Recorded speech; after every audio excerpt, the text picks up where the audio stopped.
spirit, we will continue the transmission in the following way. Allow us to briefly recap.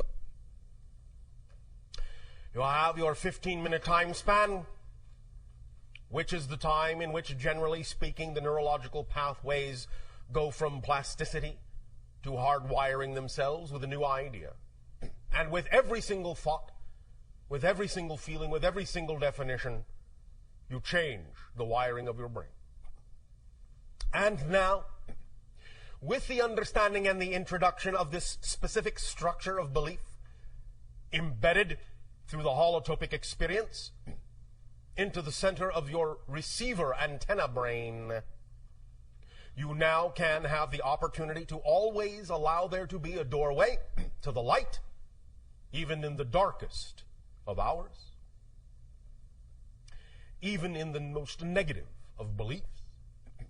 There will always be that tug and that pull to remind you that there is always a light at the end of that tunnel, and to urge you to walk toward it. And to know that every moment is a new reality, a new you, utterly and totally defined by whatever definition you choose to buy into most strongly at that moment. And we remind you of your mechanisms of manifestation, making the invisible visible that is already here, and motivation, discovering what beliefs you have attached to the ideas of pleasure and pain. That these things are not things you have to learn, just things you have to clarify and use as tools. With your permission slips, you are now more capable, because you are new people, more capable than those people that were here a moment ago. More different, more clearly aligned, more clearly defined with the higher mind in concert with the physical mind than the people that were here before. Those people are in another reality. It still exists, but they are not you and you are not them. You are now who you define yourselves to be.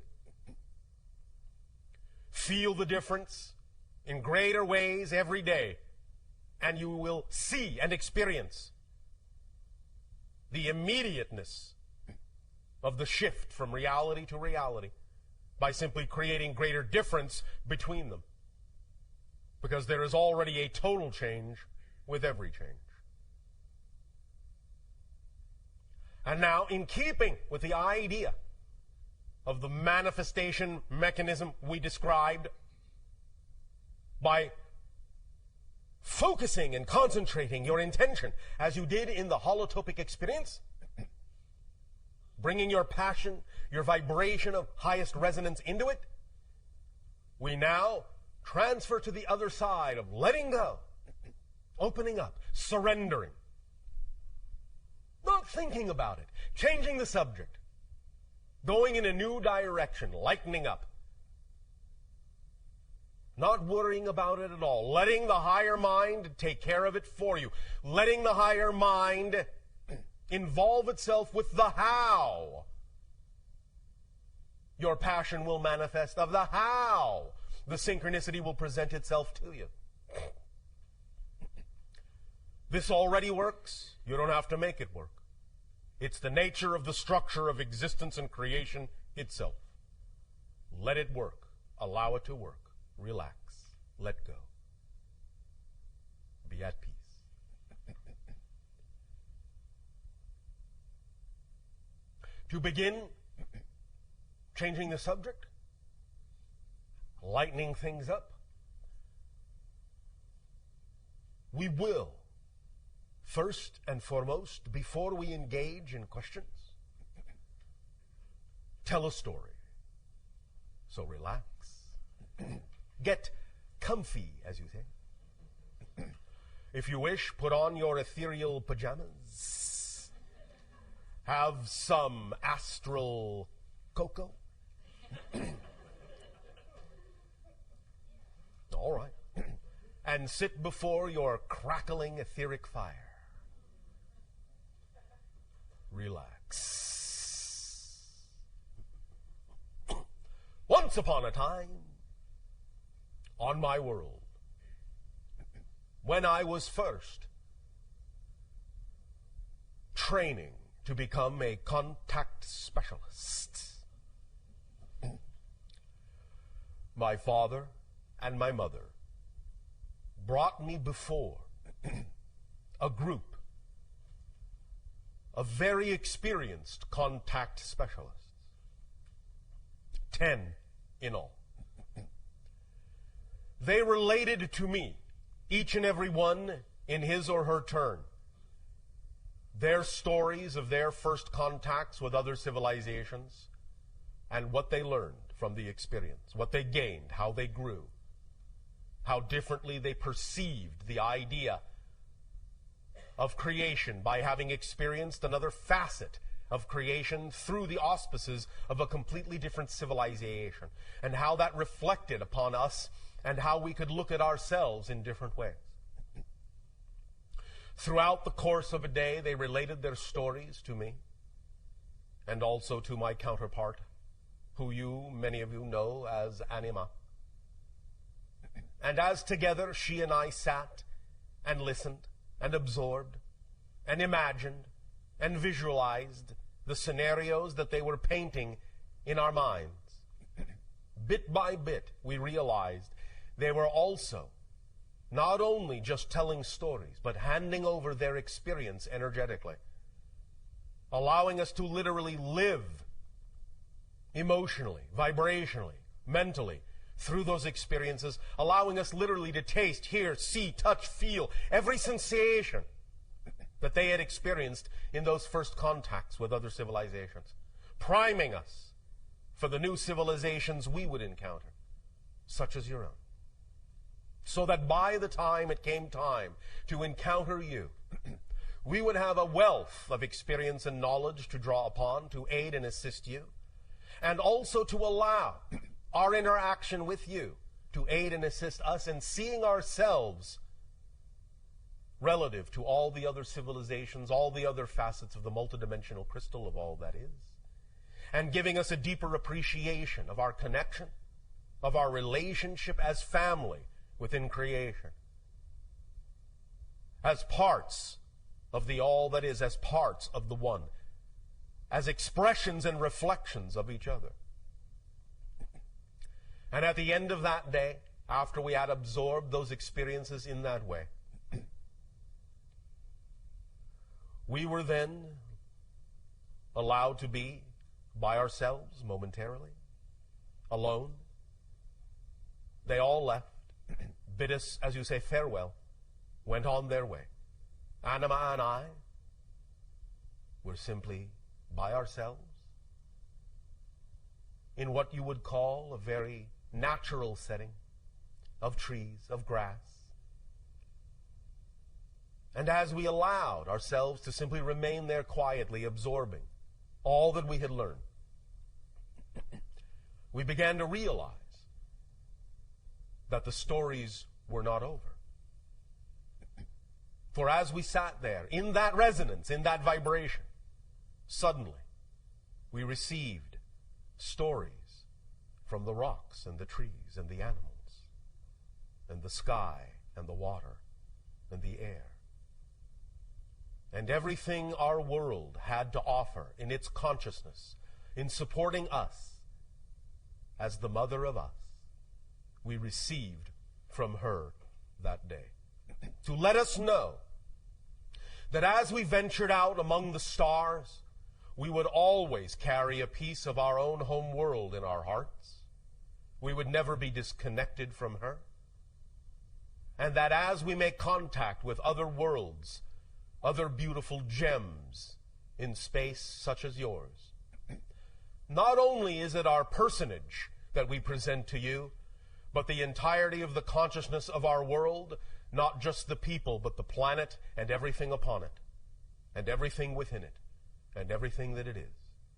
So that our worlds are also communing vibrationally as we speak to you as people our respective planets are also speaking to each other through the timeless void of space and time. This communication is taking place on many levels, all at once, all now, and that is what we learned that day. So be it. Kenneth. Yes. Would you like to share your questions now? Yes.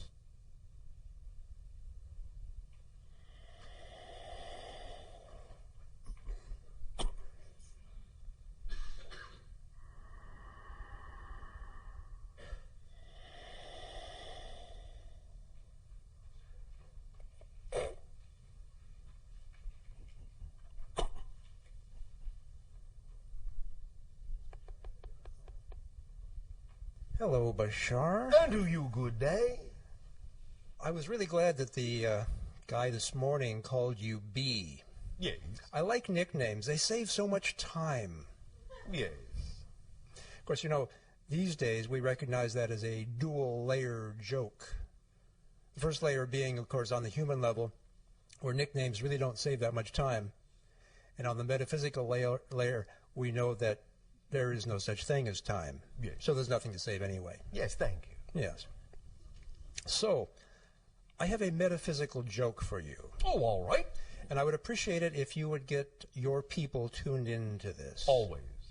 Okay. So, you ready for the joke? Yes. How many Sasani does it take to change a light bulb? Let me check. All right, we give up. How many? None. Everything changes, so the light bulb changes on its own. Oh, thank you.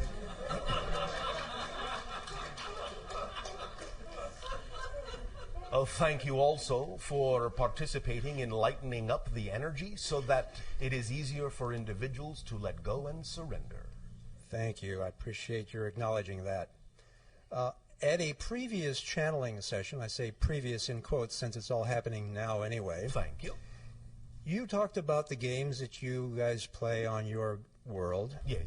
And so I have a question about games. You say that your people are on average about 5 of our feet tall. Yes. So does that mean your basketball hoops are proportionately lower?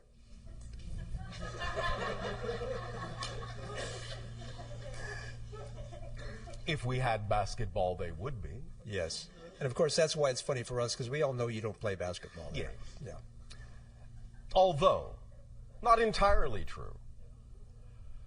Any time we make contact with a new world, there are usually at least a few of us who make an attempt to emulate some of the things of that world, including some of your games. Mm-hmm. So there have actually been a few that have attempted what you call basketball, baseball, and so forth. Uh-huh. I'm getting the picture that the balls might be balls of energy rather than physical balls. Not always. Sometimes we really wish to, as you say, get down and dirty and play like the natives. So that we can gain a thorough appreciation of the physicality that you experience in your reality when playing the game.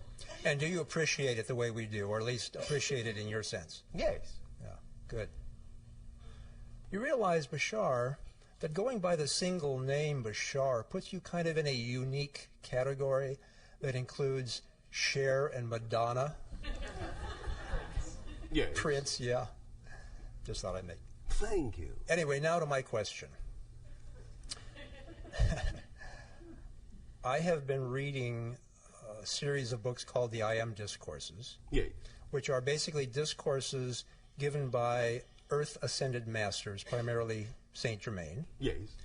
And they use the term I Am Presence. Yes. And the concept that they refer to, I believe, is the same as the concept that you refer to when you say higher self. My question is, are these two terms truly synonymous, or are they talking about a level or a span of frequency that's different from the span of frequency that you refer to when you say higher self? It is the combination frequency.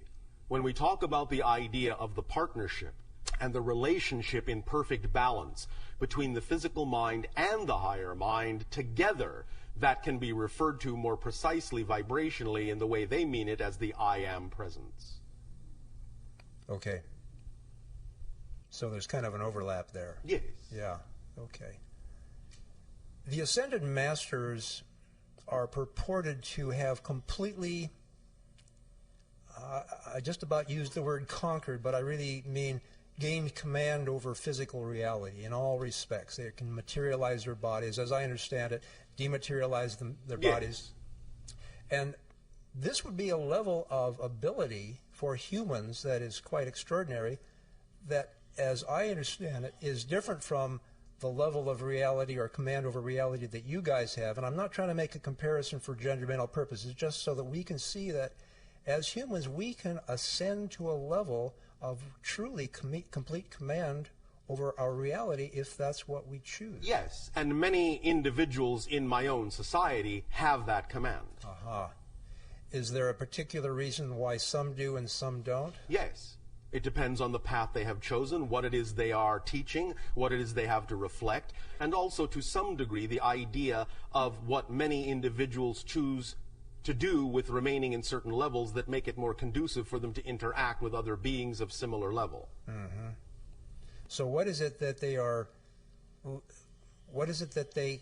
communicating by understanding and having this command of reality that someone who doesn't have that command is not communicating?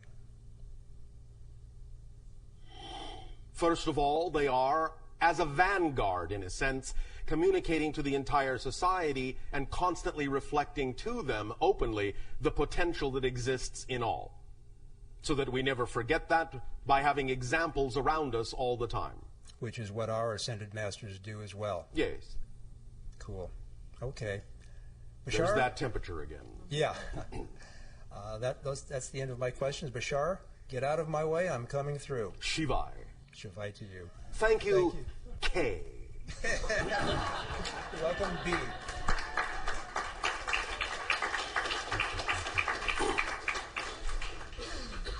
We may continue now to divert ourselves with dialogue and questions, so that we may relax and surrender and know that as we dialogue on various subjects and as we discourse in that way as friends, bit by bit, all the things that you experienced in this three-part transmission will be more and more deeply sinking in, even as you don't think about them at all. Hello, Bashar. And you, good day. I just want to thank you so much. One moment. All right. I wanted to thank you so much. I saw you probably a year and a half ago at the quantum physics workshop that you did, and my life has just been a series of miracles and synchronistic events, and it's been so much fun. And well, thank you for creating your life to be that. Thank you. At that workshop, you had mentioned that there was these ships in the sky. They were stars. They would look like stars. They were blue and red and white, and they would strobe. And you said that those were the motherships. And I was incredibly excited to spot them, and I did. I see them all the time, and I wanted to ask you if those, other people tell me, like, they're just stars. That's what stars do. They strobe like that. And sometimes that is what they are. Okay. Sometimes, if you are able to pierce into other dimensional frequencies, you can see that there are other things there. It is simply a matter of having discernment to tell the difference. Okay. A year ago at the Burning Man Festival, yes. I would say my highest excitement at that time was to make contact with a UFO. And I meditated on it for several months before I went to the festival. And when I got there, I saw stars flying in the sky. And so did several of my friends, and it was really exciting. And then one particular night, it seemed as if the planet Jupiter flew across the sky. No. And there were several of us who obviously it wasn't the planet Jupiter. It was something else. It looked like maybe it was parked in front of Jupiter, but definitely a very bright object that was pretending to be Jupiter that evening, flew very dramatically across the sky, and about 10 of my friends saw it, and it was incredibly exciting. And I don't know what to make of that. What do you need to make of it? I'm curious from your perspective what it was that we actually saw and how it manifested itself in that manner. There will always be, in a sense, observations made and observations allowed to test the level of ability that you have as beings to pierce the veil into other dimensional frequencies and see things that otherwise you would not be capable of perceiving. So many of these are simply, in that sense, barometers to allow us to know and others to know what level of frequency you happen to be operating at in that particular scenario, so that we can, in that sense, gauge and understand what different scenarios allow you to do as permission slips to take yourself to different levels, and what, by taking yourself to those different levels, you are capable of perceiving. Okay. For we will know when you can see us, and we will know when you cannot. Interesting. And that will go into a large pool of understanding and knowledge about how ready your species and your planet is for further contact. Okay. All right? Yes. So you can make that of it if you wish. I shall. Thank you. Right. Another question. I have a negative blood type, and I've wanted to ask you this for a while. I've read about it, and I've tried to understand where it comes from. And I'm curious, from your perspective, what, if I incarnated into this body at this time, space, reality, with this particular blood type for a particular reason? Of course. You always make these choices. There are always aspects of what you choose to experience as an incarnation that play into the theme that you chose to explore. Again, the question is, what do you make of it? What does it turn your mind to? What does it focus you on? When you create symbols for yourself in your reality, it is usually reflective of some aspect of the theme that you are exploring in this life. For example, the channel's blood type is B positive.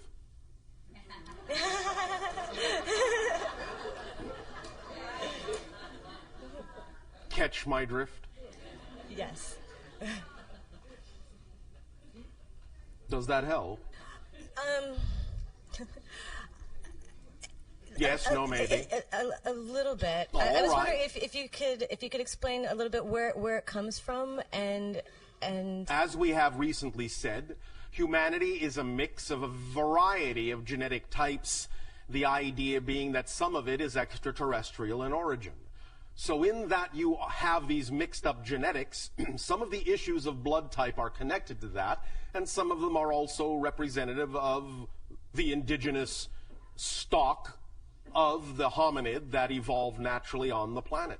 But at this point in time, as you call time, at this point in your evolution, at this point in your day and age, it all simply functions right now as a symbol, in the sense of whatever it is that it turns your mind to most strongly is usually a reflective indication of a theme that you are exploring, and that's the way to utilize it, in our opinion, at this time. Okay. All right. Yes. And I have one last question. It's a little odd question. Oh, an odd question as opposed to an even question. Yes, well, Exactly. It's question 3. I guess that makes it odd. All right. Okay.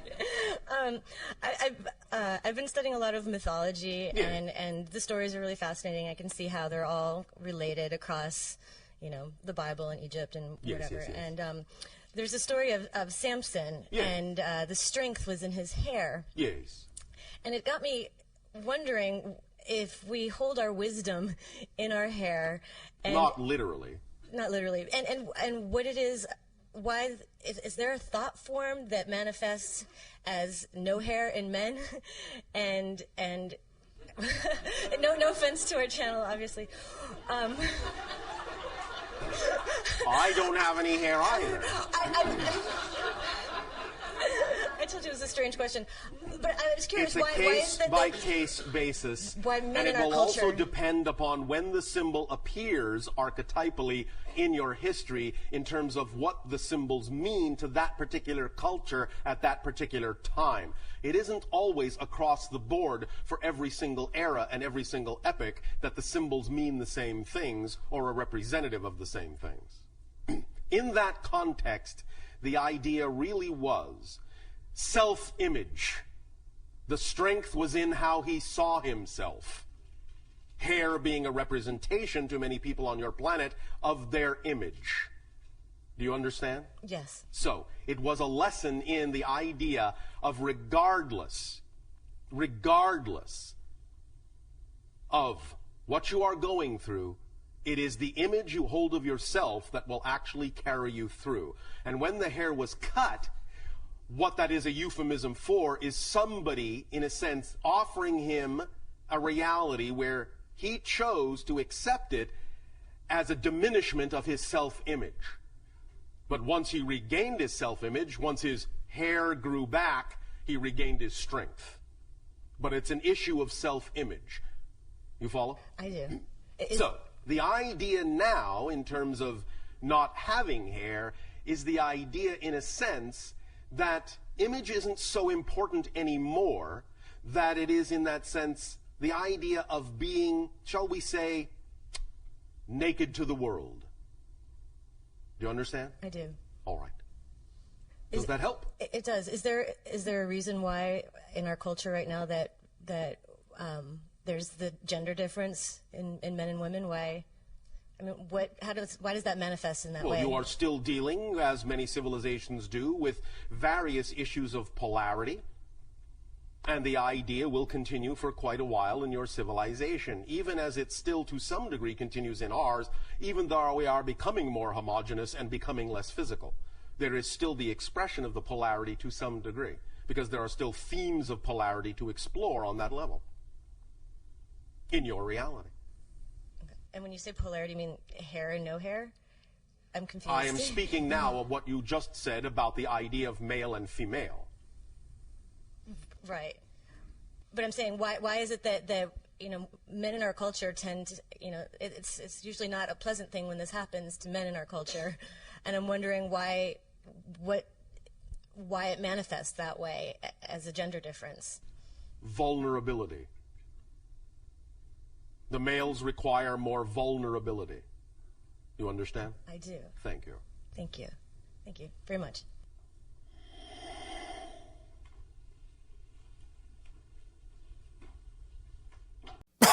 All right, I'll say good day to you this day of your time. How are you all?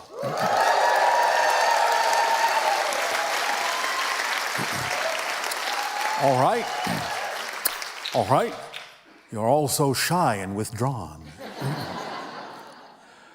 Let us begin by reminding you that as it stands now, the probabilities of full disclosure and open contact are between now and your year of 2027. And to allow you to focus on the idea, as we explained in the last transmission, that the focusing on your year of 2027 is not simply a prediction, but something that allows you to focus on that energy, to focus on that probability, to navigate yourselves in that direction, and to manifest that as the highest probability that will come to pass. So it is something that you are actively involved in, creating to happen. So allow yourselves to focus on the idea of 2027, not just as a prediction, but as something you can be actively involved in focusing on, bringing about, actively manifesting that probability into your reality in an experiential way. Feel the reality of it. Feel it crystallizing around you day by day. You have invited us. We have accepted your invitation. So, let the party begin.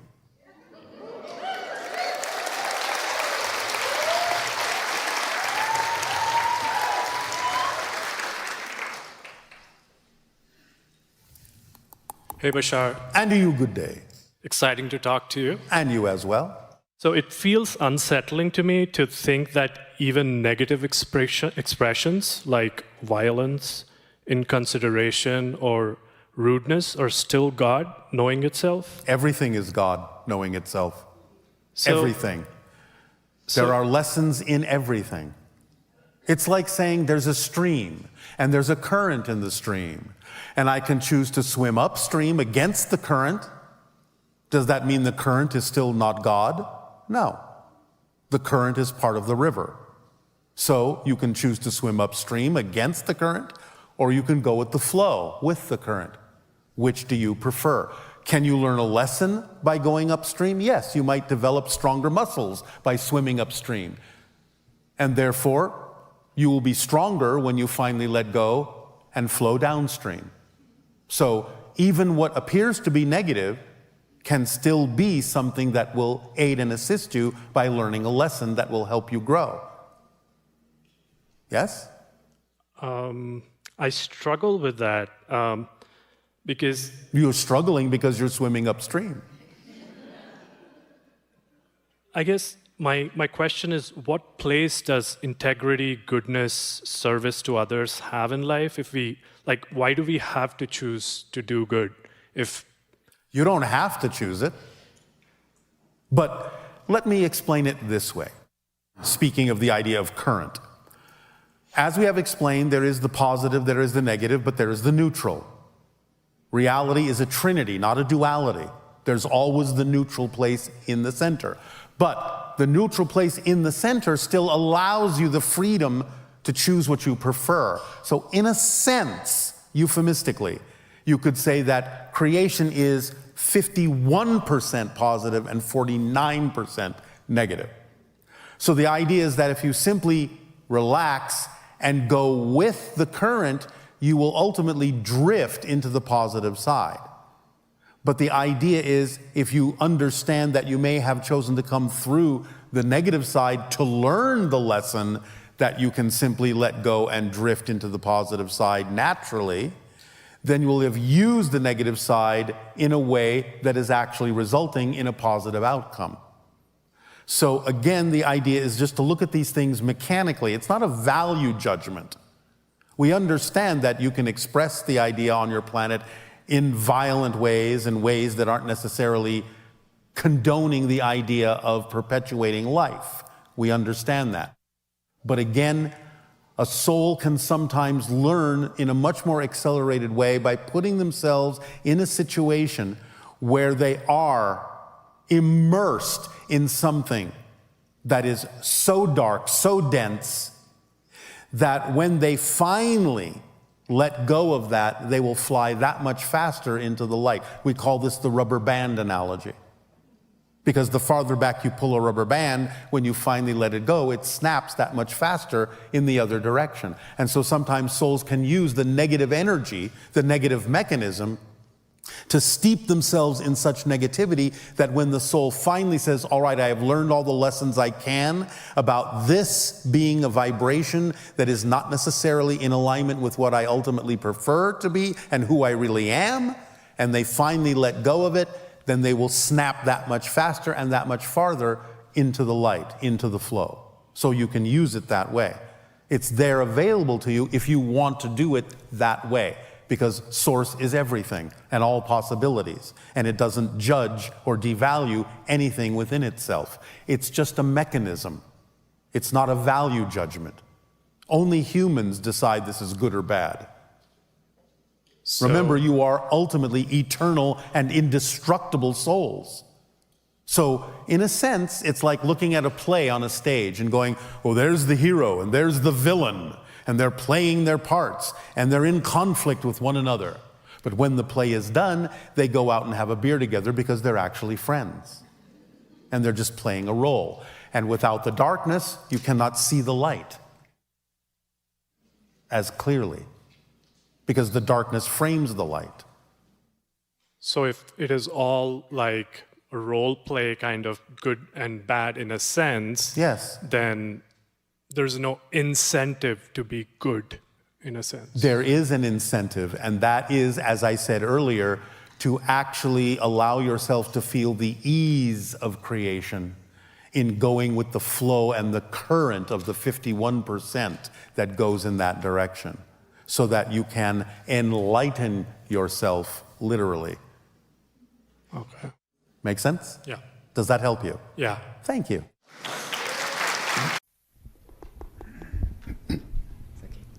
Hi, Bashar. And you good day. I have a question. All right, speak up, speak up. Okay. I am very interested in the phenomenon of contact, and I would like to... Yes, well, isn't that why we're talking here? Yeah. But I mean, the step further to have communication. You're having communication right now with an extraterrestrial being. What more do you want?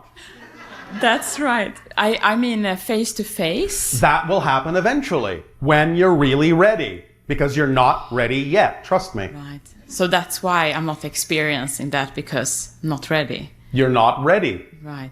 And it's not ready for many people on your planet. When it will start to happen will be the timing that will benefit everyone the most. As the energy exists on your planet now, the highest degree of probability for the window of the beginning of face-to-face contact between your world and other worlds will be between 2025 and 2033. That's the highest probability window of when it will begin. Right. But there's no rush. We've done this many times with many different civilizations. We know what we're doing.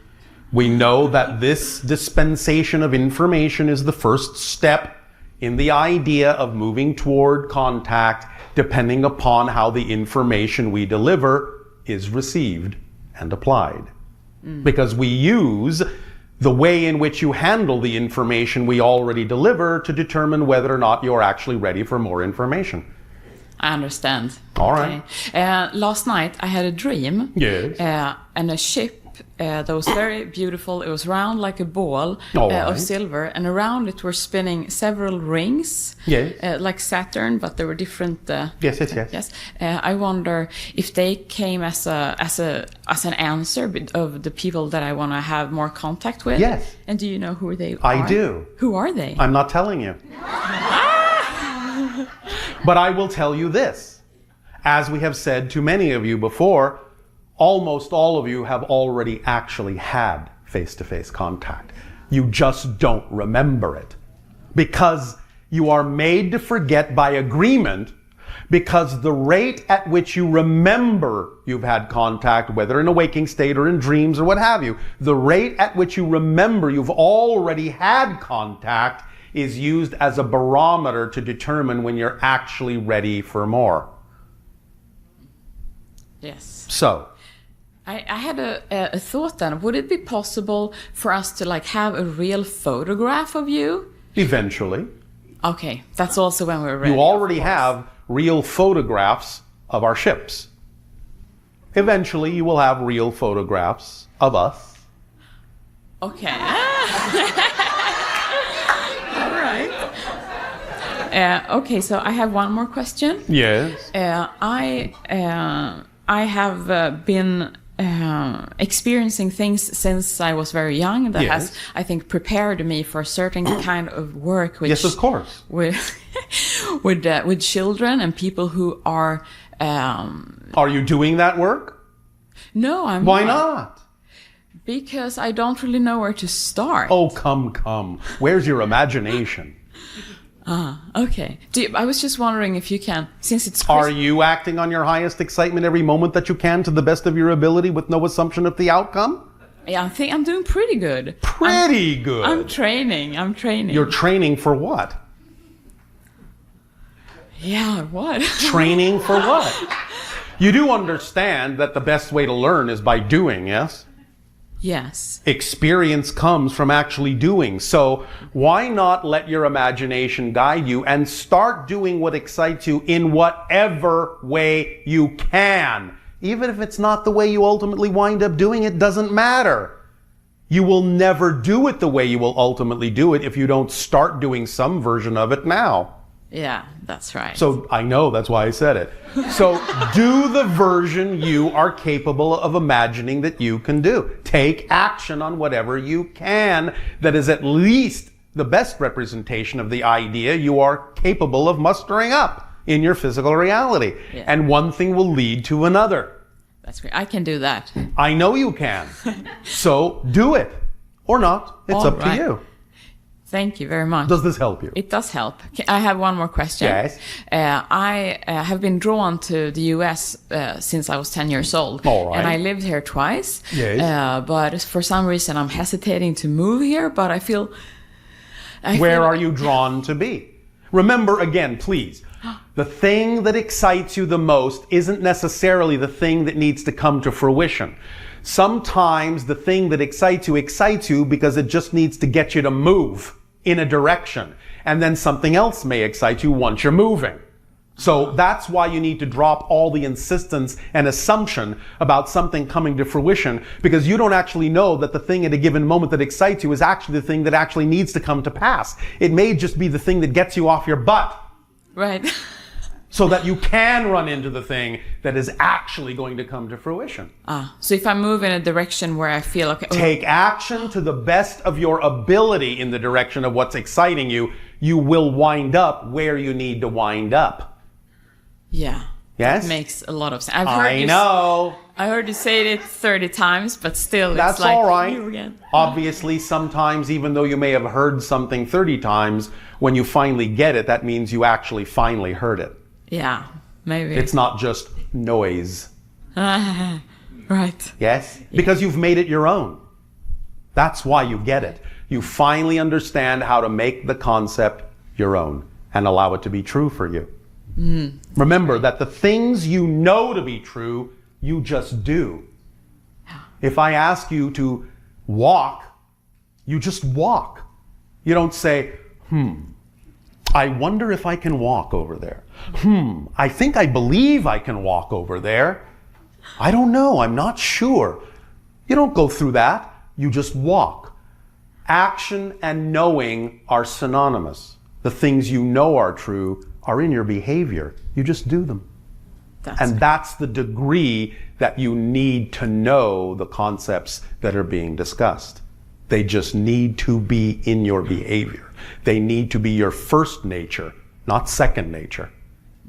Make sense? Yeah, that's great. And then you will get the reflection of that knowledge, of that knowingness. So because then it will be who you actually are. And you will be demonstrating who you are in your behavior, and then creation can reflect that absolute knowingness and certainty back to you. Any hesitation, any self-doubt, that's what gets reflected back. Hesitation and doubt. And remember, of course, doubt is not a lack of trust. Doubt is a 100% trust in a definition you don't prefer.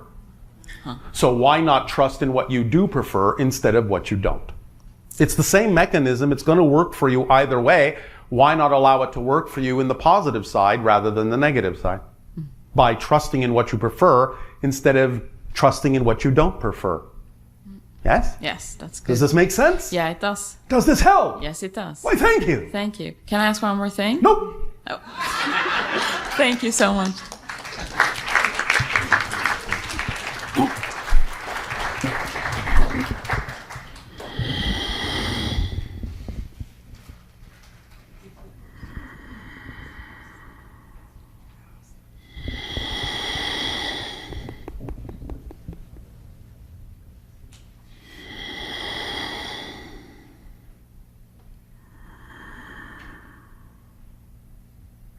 Well, are you waiting for an engraved invitation? I guess I was breathing along with you. Oh, all right. As part of my mission or my contract, Yes. I work to connect with souls who've passed over. How exciting. It is. Yes. Sometimes I hear, sometimes I get an impression, sometimes there's no sound. I just see like a little bit of a movie strip. Yes. It will come in many ways, whatever works best at that moment. Or automatic writing. Yes. I have a family now that I'm working with. All right. In Los Angeles, there are 30. In the city of Angel. Right. There are 34 to 3,500 people who go missing every year. Yes. And there are only 4 detectives who work to try and find them. Sounds like a big job. It is. And so the family I'm working with, I believe now, feels perhaps their sister, mother, daughter, whatever, Yes. if she's found, of course, will not be alive. All right, if you say But so. she's missing, her car is missing, her phone was turned off. Yes. And they need to have closure so that the whole family can move on. Then you will give them closure, yes? I have as far as I can, but until they find her body, I don't know that they will have closure. All right. Well, she can help them with that if they're open to communicating with her in the dream state. Are they? I believe they are. All right. Well, then why not ask the person? I have. She's shown me pictures of just, Why not have them ask? okay, Because that's the next stage. okay, They can seek help through you and people like you who are capable of doing that, but the next stage is to allow them to know they can have contact directly. And that's the next stage that needs to occur here. I feel that's empowering. It is. And they will then know that the relationship still continues, just in a different way. Okay, thank you for that. You are welcome. I have another question. Yes. You mentioned earlier about sleeping and dreaming. Yes. Does listening to meditations or recordings while you're sleeping have any effect? And It's a permission slip like anything else. If it does, is it healthy to disturb your sleep by doing this, or does it It's even... a permission slip like anything else. If you are attracted to that permission slip, then you will know in your imagination in what way to organize it and arrange it so that it will be beneficial in the way that you prefer it to be. Makes But if you perfect have sense. definitions within you that it will be disturbing, then guess what? It will be disturbing. You're the one in charge. You get to decide what it will do for you as a permission slip. Because remember, you're the one giving yourself permission. Yes? You're just using this idea as a reflection to make it seem easier to do so. Funny, isn't it? It is. It is. It's Okay. a huge cosmic joke. You have used your self-empowerment to make it seem as if you're powerless. You're using 100% of your brain to make it seem as if you're only using 10%. It's quite funny. You're going to find out how funny when you talk to that member of our society that doesn't have an incarnation in your society. Thank you. Does this help you? It does. Then pleasant dreams to you. Thank you.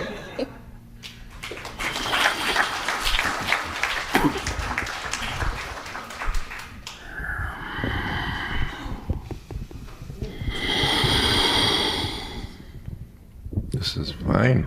Hello, Bashar. And you good day. How have you been? Perfect, and I you? haven't had a conversation with you in a while. All right, if you say so. Yes.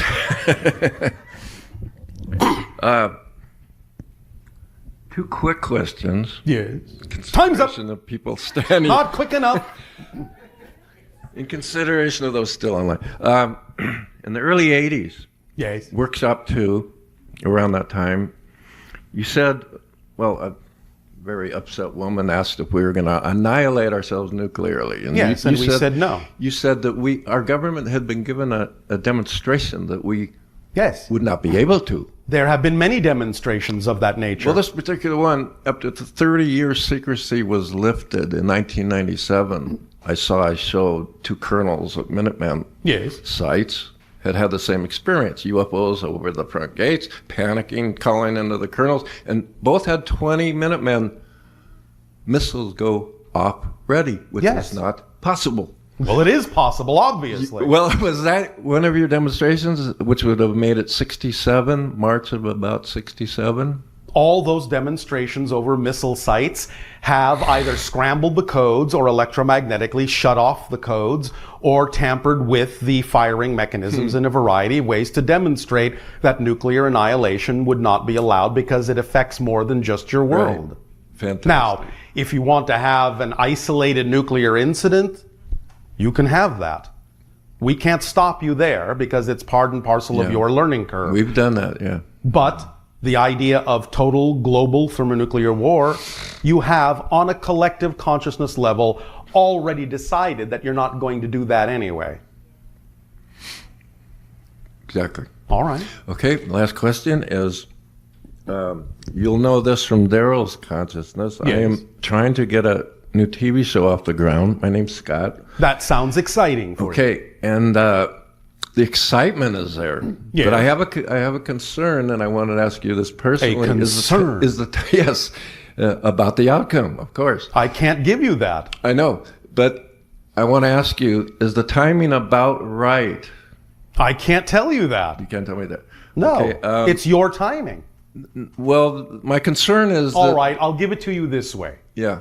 The timing was perfect until you asked if the timing was right. Perfect. And then it wasn't. Well, let me tell you, my concern is that if, like you, Daryl, and you were to do a spot on this show, it would bring worldwide attention to you both. That is And none that of is your concern. It's none of my concern. No. Thank you. You can put out whatever invitation you want. If the synchronicity is representative of the best of all concerned, then what needs to happen will happen. But we can't predict that yet because there are things in motion. And we cannot give you definitives that will lock you into a certain path that hasn't been decided by you yet. You cannot rely on the idea of needing certain things in order to know that whatever your vision is will be successful in its own terms, whatever that looks like. You're putting the cart before the horse. Right. Okay, well, one last quick one, what Yes. my friend Hans was asking. I've always thought of the universe, the one verse, as being all that is. But you said there can be multi-universes. It's a multiverse, but that can also, from one level, be seen as one thing, too. Is that multidimensional you're talking about, or It is. places? Same thing. Same thing. Yes. Thank you very much. Thank you.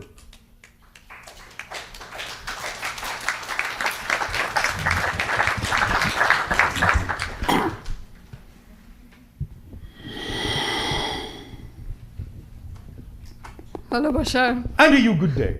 Just to let you know that my sons Speak up so that all may hear you. yeah, my sons who are in Spain are also very excited that I'm here All right. today. I want to ask you a question about what generates the Earth's magnetic field and why do the poles drift and eventually flip? The molten core. The spinning of the Earth around the molten core, around the solid core, generates an electromagnetic field. But there are fluctuations in the field. There are cycles and perturbations of resonance within the field that have natural cycles of moving around. So what's the time span of the natural cycle? It depends on certain things, give or take. You will find that it can be several 100,000 years. And what is the duration of the actual flipping of the poles once they start drifting? It's not an absolute. It can vary depending upon many other factors. It has been from time to time as quick as 24 hours. Sometimes it has taken what you would call months, even years. And when that does happen in a time span of 24 hours, what happens to the Earth itself? I mean, It depends upon what exists upon the Earth at that time. Because there can be certain effects that will happen to what you would call plant life, animal life, human life, so on and so forth. Depending upon the level of your technology, that may also be affected.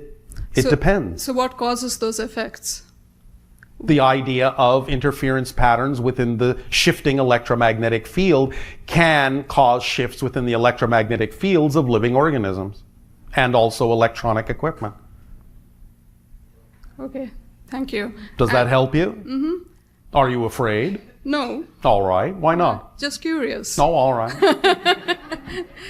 One more question. Yes. Yeah. I just need some clarification on reincarnation. Yes. From the our Earth linear time perspective. Yes. It appears to be that you have reincarnation from the linear perspective. It's real as an experience from the linear perspective, but as a description of the mechanism, it's not accurate because everything exists all at once. So the structure, all lives, all experiences exist right now. But you can see them, you can view them, you can experience them as if they happened one after another. So if they do happen one after another as we see them, they don't happen one after another. You can make it seem as if they do, but they don't actually. That's just an experience of the structure from a certain perspective. The structure is that everything exists now. Therefore, what you're experiencing is in your present life, you are making energetic and informational connections to other lives that exist right now, but you interpret those connections as a memory because you're looking at those connections from a linear space-time perspective. But that's an illusion. But it's real as an experience, but it's not real as a description of the mechanism. Does that make sense? Yeah. It's similar to the idea of your film strip.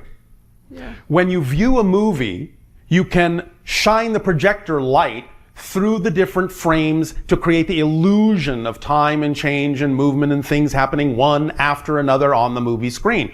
But the projectionist knows that all the frames exist on the film strip at the same time and can look at several of them at once by holding the film strip up.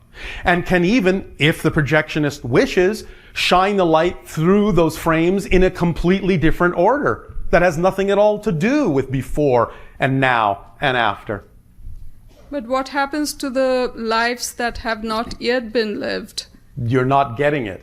They all exist now. They just don't seem to because you haven't gotten to that part in the movie yet from your linear perspective. But they exist right now. Just like the film strip exists, even though you might not have watched the movie yet. Just like when you're watching your television and you're watching one program, you know at the same time you're watching that program, there are dozens and dozens of other programs playing at the same time, all at once. You just don't see them because you haven't changed to that channel yet. Same thing. They all exist at once. To put it more clearly, perhaps, you never actually become those people. They exist as their own people. You're not them, they're not you. And you never will be. And they'll never be you. You are you. They are they. But you can make connections to all the beings that exist. And you make those connections from a linear time frame in such a way as to make it seem as if somebody existed long ago, somebody has yet to exist. That's just an illusionary perspective. They all exist now. Does that help? Yeah. Yes. Yes. All right. Thank you. Can you work with that? It will take me time. No, if you say so. Because you're coming from a linear perspective. Yeah. So yes, of course, it will take you time. Mm-hmm.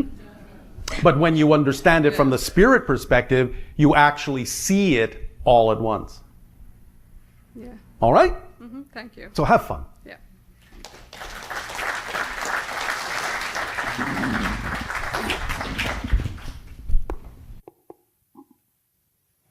All right, did you enjoy your message from Sirius? There will be more messages to come, more blending to come, and we will begin now through the explorations we shall have in these question and answer interactions. Hello, Bashar. And a good day. This is happy birthday. Thank you. You're welcome. This is the equivalent date in your calendar to the idea of the date of my birth in my reality. We thank you very much. 1111 has been expressed in your reality also as a reflective gateway and a vortex through which you can allow yourself to pass more smoothly from one paradigm and one parallel reality to another, and that always is cause for celebration. Thank you. This is the third time that I've been called this weekend. Again, we love the number 3. I thought so.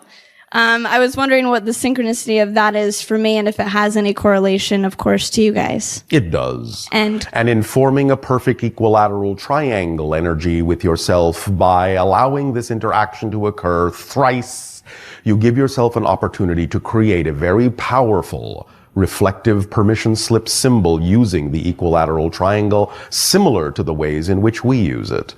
But you will have your own unique experience of this. But if you begin to explore in your imagination how to use the equilateral triangle in different ways, in different colors, in different presentments in your imagination, you will find that you will lock onto something that is similar to what we have described as our euphemistic phone number, if you will. And thus then by using it and coloring it in your own unique way, you will find it can be a very powerful permission slip for you to open the gates to more connection to your higher mind and your own future self. Thank you. I will call you through my artwork. Artwork is the key for you. And in this way, as you explore a new paradigm in expressing your artwork in a new way, it will open up new dimensions. Do you understand that artwork is a mirror? Yes. All right. The more you carry through when you have the expression of your art, this concept that it is a mirror of all those who look upon it, you will find yourself capable of creating holographic works that will touch many in a variety of ways on a different number of levels. And each person, no matter who they are, that looks upon that work will get something very unique and very different out of it, even if they seem to be completely polarized extractions. Thank you. I really appreciate that. I wanted to know a little bit more about, you talked about the crystals, the crystal artwork on your planet. Yes. And that each crystal of a certain civilization has a seed energy that the crystal is created with. Yes. And I wanted to know what humanity's seed creation energy is. Or That has not been completely determined yet because your crystal is not part of that array yet. You are just beginning to become an honorary member of the Alliance, the Interstellar Alliance. And one day you shall have a crystal there. Oh, but it has not been created yet. We are all now in the process of creating that crystal together. That's beautiful. Yes, it is. I like that a lot. We will also, later on in this transmission, during the holotope experience, express to you a different understanding of crystals from the serious point of view. Yay! I love crystals. I've been more attracted to them even more so lately. Then this holotope experience shall be accelerating and uplifting for you in many ways. Thank you. I would like to express my vulnerability by giving one of your 3-minute pitches as a jumping forward, as you've said this weekend. If you wish to do this now, you are certainly welcome to do so, though you do not have to. Okay, but I can, like, for practice. If you are willing to express the concept of vulnerability as power, by all means go ahead. I will do so. Okay. Start. Okay. So I recently went on an adventure, by going to London for a month, and it was to stay with my mom and create artwork. That was the initial intention to go, was to create artwork. That was your call to adventure. That was my call to adventure. And by the way, not meaning to interrupt you, you can take less than 3 minutes if you wish with these pitches. We are simply telling you that 3 minutes is the maximum amount of time you have.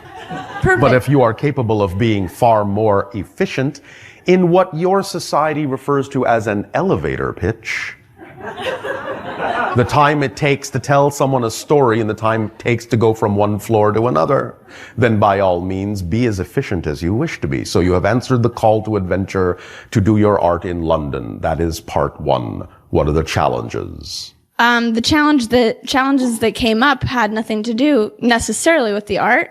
I remembered my concurrent life as part of the Illuminati, and so a lot of darkness came up for me. And so How exciting! It was really exciting.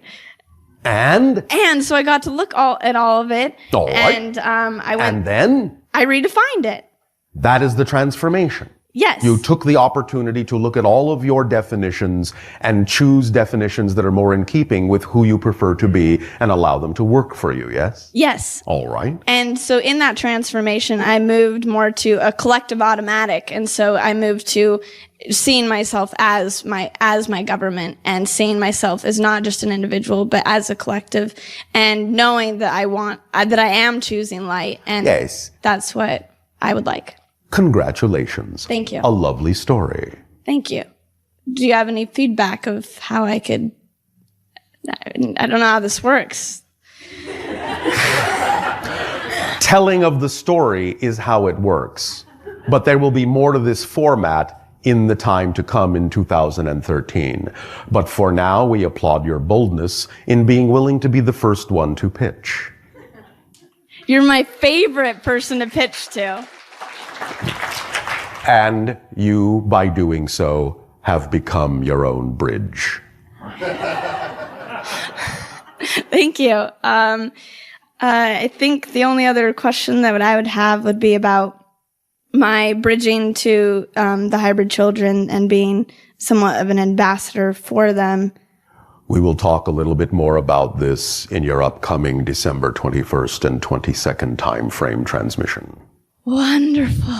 Okay, thank you so much. Thank you.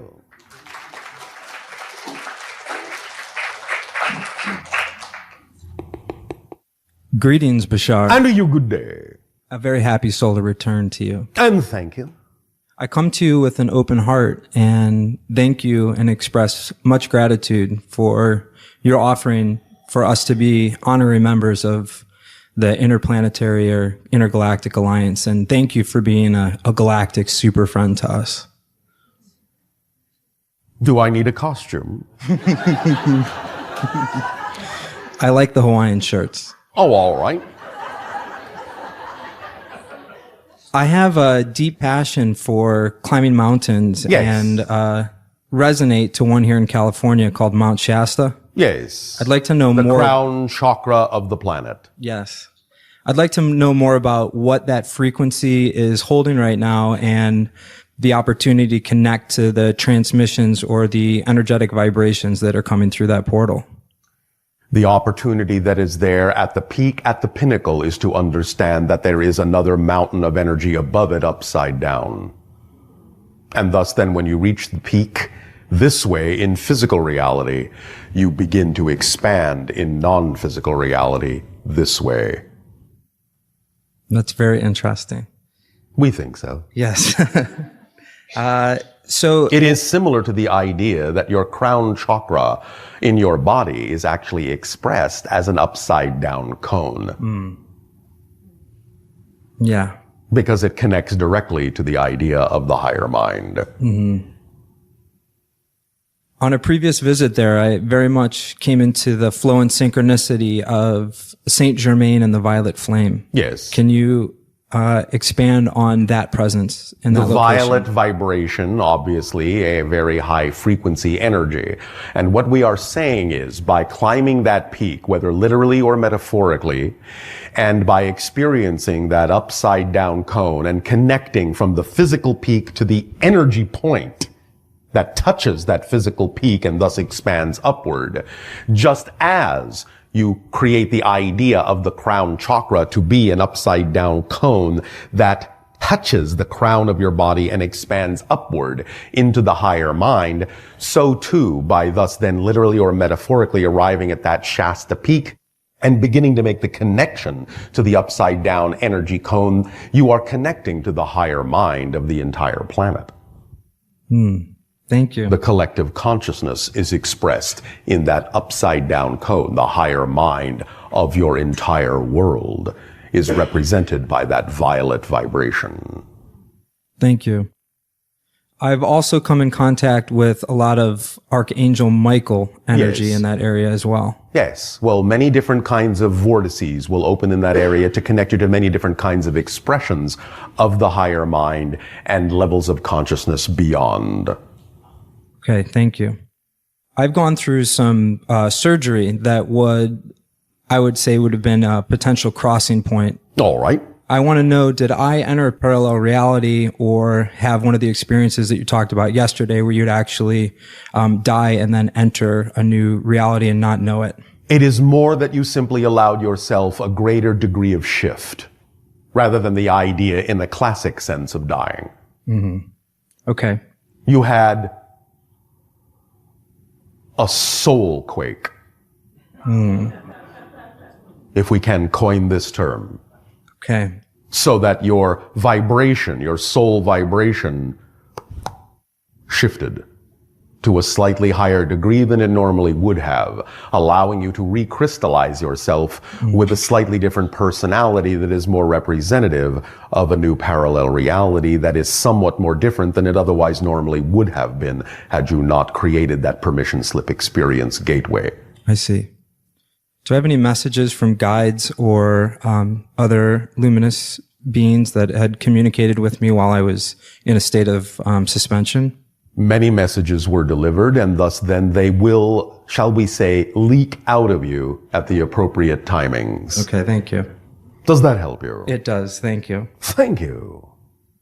And I've also come in contact with another ambassador who has mentioned two different star connections for me, the Yahonian and Arcturian. Yes. Is there any message or intention that's coming through from connections in either of those points? Synchronistically, the Arcturus gate, which is one of the energy vortices through which many individuals are now being born on your planet so they do not forget as much anymore, and why many of the children are what you call indigo children now, is connected also to this particular date right now, 11/11, because it is a gate of reflectivity. So today is also a very strong Arcturian frequency date. In terms of the other one, it is not our job to define that one for you. Others will give you that information. Thank you. Thank you. Can you speak about the eclipse that's going to be taking place on the 13th? No. Okay. Thank you very much for Thank being here. you.